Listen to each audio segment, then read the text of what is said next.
মাইলস্টোনে বিমান বিধ্বস্তের ঘটনায় অগ্নিদগ্ধ ৫ মরদেহের পরিচয় শনাক্ত করেছে সিআইডির ফরেনসিক ডিএনএ ল্যাব।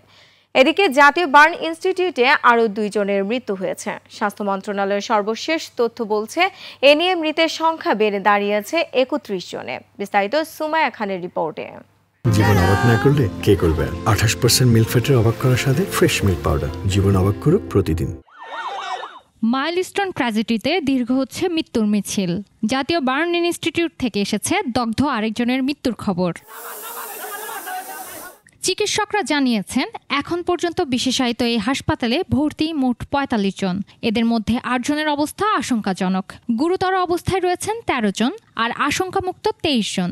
এদের মধ্যে প্রাপ্তবয়স্ক ২ জন মাইলস্টোন স্কুলে চাকরি করতেন, আর বাকি সবাই শিক্ষার্থী। বিমান বিধ্বস্তের ঘটনায় দগ্ধদের স্বাস্থ্য পরিস্থিতি পর্যবেক্ষণে জাতীয় বার্ন ইনস্টিটিউটে অবস্থান করছেন সিঙ্গাপুর থেকে আসা ৭ সদস্যের প্রতিনিধি দল। দগ্ধদের চিকিৎসা কার্যক্রম পরিদর্শন করেছে ভারত থেকে আসা ৪ সদস্যের বিশেষায়িত টিমও। ভয়াবহ এই ঘটনায় রাজধানীর বিভিন্ন হাসপাতালে ভর্তি রয়েছেন মোট ৫৭ জন। অন্যদিকে মর্মান্তিক এই ঘটনায় ৫ মরদেহ শনাক্ত করার কথা জানিয়েছে সিআইডি। সুমাইয়া খান, ২১ টেলিভিশন, ঢাকা।